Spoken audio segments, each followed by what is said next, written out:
This is TexAgs Rewind. This is Annabelle and David. Hey, guys. Hello. Hello. By the way, this is presented by Specs. Specs Wines and Spirits, the finer foods, have been a Texas family-owned destination for selection and saving since 1962.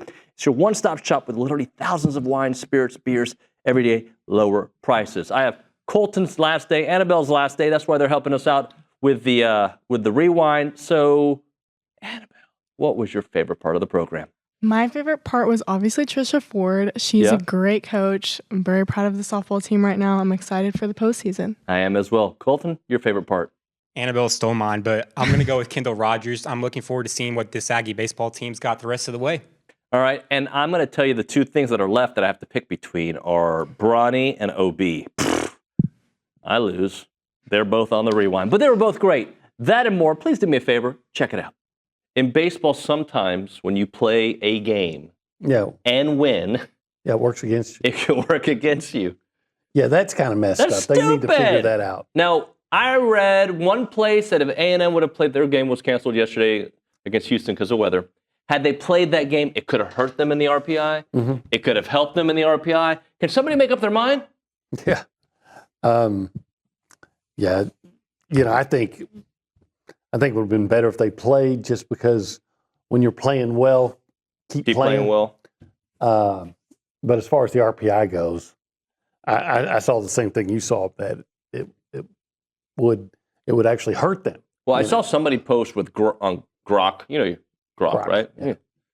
Grok apparently said that it would help. It would have helped them a little bit. So, according to it would have been a quad 2 game, a road game. Houston was like 91st in the RPI. They're on the road, so it would have been a quad 2 game. Is where it falls in the quad 1, 2, 3, 4. Nick, are you the resident expert when it comes to RPI? No, I just did a little research myself. Okay. It honestly seems to me like 3 games against Missouri, who are a quad 4 opponent, is going to do more damage to the Aggies' RPI than playing in Houston yesterday would have. How about this? Don't penalize for winning. It should never be a penalty to win a game. Right. Ever. Maybe you don't get maybe you don't get a bump up. Get a bump up for beating a certain teams, but certainly you should not be penalized for winning. I'm sure there's a engineer out there, maybe even Matthew Dawson's, like in his mind, he's like, "Stop talking, Nuno, you're stupid." But like to me, like it should be, because I don't understand the whole like, how does it hurt you? Like, what's the reason? But I think sometimes we make things too complicated.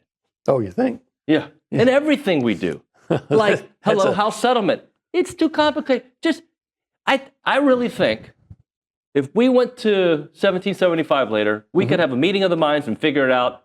Maybe not 30 minutes, but we have a framework done by the end of lunch. Coach Ford, it's very likely, and I think you even mentioned this yesterday, that a team you play in the SEC tournament could be you or somebody else that wins a national championship, right? Like the SEC is that stacked that you could see a team that actually maybe loses early in this tournament and wins it all. Absolutely. I think this year, more than ever, this conference is tough. I mean, brutal, to be honest with you. The strong survive. So I think, these are just great opportunities for us to, face top lineups and for our hitters to face top arms. And all this is doing is, sharpening our skills. We always say that, saying iron sharpens iron. And that's really what the SEC has been about this year. So I look forward I love to compete. So anytime that we can get on the field and try to kick somebody's butt, it's a good day for me. You said all along, even at the beginning of the season, the plan this year was to try to utilize Emily Kennedy a little bit less than you have in previous years. Her innings are down in this past regular season, and you were hoping she would hit her stride at the right time. Do you feel like she's doing that right now? I do. I feel like we're in a really good spot. She's in a really good headspace. We have talked before. She was a little banged up earlier on in this year, and that's starting to heal and be in a good spot. So I think for us, whenever she's on the mound, we know we have a shot, and I think offensively, we just have shown the propensity to be able to beat you in a lot of different ways. I mean, Kelsey Mathis this weekend gets a start, hits a home run, a no doubter. It's just a lot of fun to coach these kids. Coach, for a team that is so loaded, how important is it, especially at this time of year, to be as deep as you all are? Yeah, I think it's huge. I think, we talked at the beginning of the year that we were going to look a little different. Our home run balls, I didn't imagine them being as high as they were last year. We lost a lot of long ball hitters, but I felt like we were more athletic. And I think our athleticism is what has led us to this point. Our ability to short game, our ability to put pressure in the base pass. We have way more depth in the circle this year. So I think all of that combined is really why we are where we're at today. And then obviously going through what we went through last year, we might have talked a little bit about 4 outs away from going to the World Series about 300 million times this year, So I think you have to go through it before you understand it. And luckily for us, we've grown from it. Feel really good about Jamarian Morrow. Feel really good about Tiger Rodden. But you got to go out in this high school class and you nabbed your number one guy, who, again, when you're talking about best running backs in the country, I think that you'd have to put Jonathan Hatton in that conversation, no doubt. Also, not far off of that conversation would be KJ Edwards at Carthage. If you can get both of those in a class, I mean, Trooper Taylor would have a huge feather in his hat. I think it's going to be tough. I believe A&M is in a great position for KJ Edwards. I know he got some predictions to Texas. I still think A&M's in a great spot for KJ. And they're also in a great spot for his teammate DeQuivis Beck. And they're very, very tight. So I think A&M surging with DeQuivis Beck is going to help them with KJ Edwards. I've always been under the impression that it was just going to be hard to sign both of them because they're both so stinking good.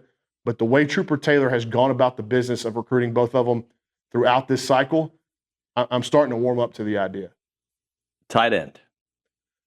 Yeah, tight end. So you've got Caleb Tafua committed, and you also had Xavier Tiller committed at one point. So I do think they are keen on taking 2 in this class. And again, when you look at the current roster, that makes sense to me that you're going to take 2 in this class. Where that comes from is still very much up in the air, but I would lean out of state.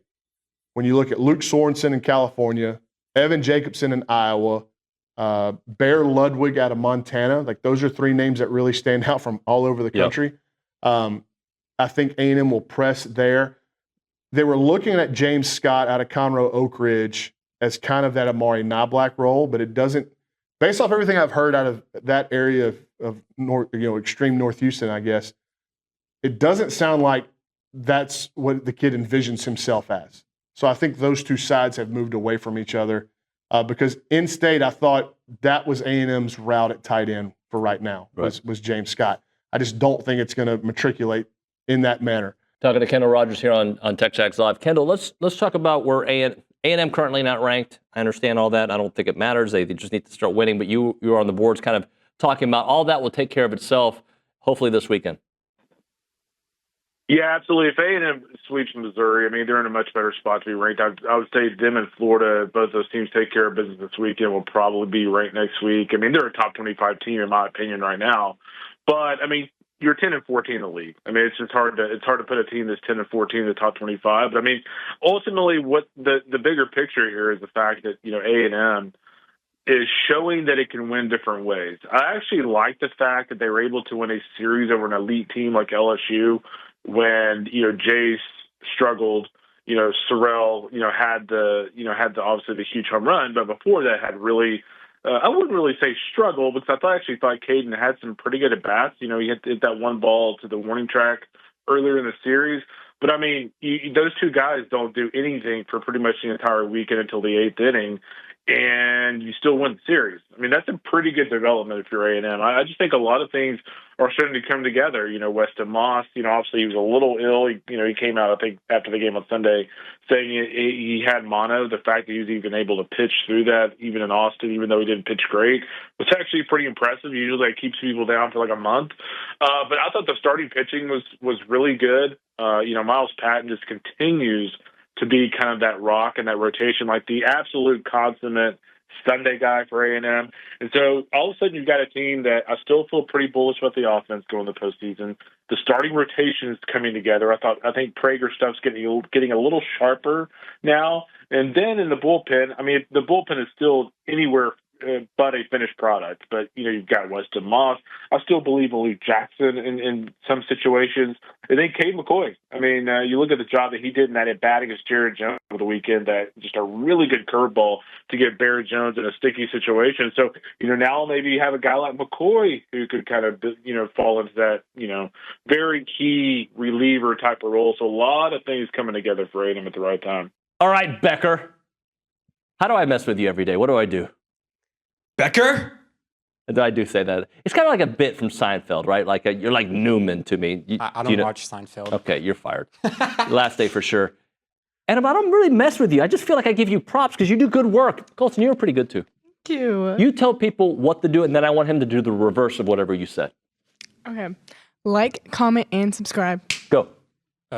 Make sure to... No, the reverse. The reverse? Like, comment, subscribe.